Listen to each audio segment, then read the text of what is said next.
नमस्कार अमरावती।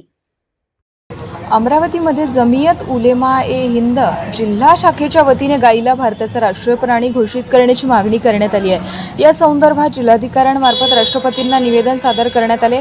या निवेदनामध्ये गायीचे संरक्षण, संवर्धन आणि सामाजिक सलोखा कायम राखण्यासंदर्भात विविध मुद्दे मांडण्यात आले।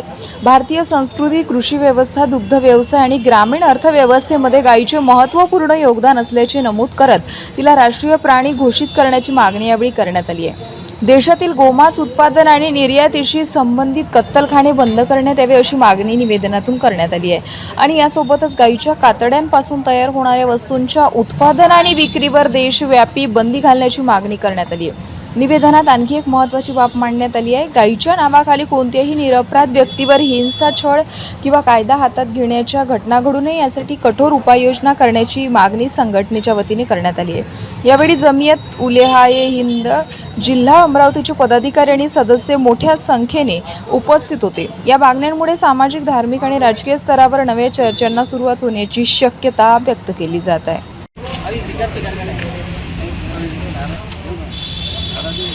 राष्ट्रीय पशु घोषित किया जाए, गाय को राष्ट्रीय पशु घोषित किया जाए।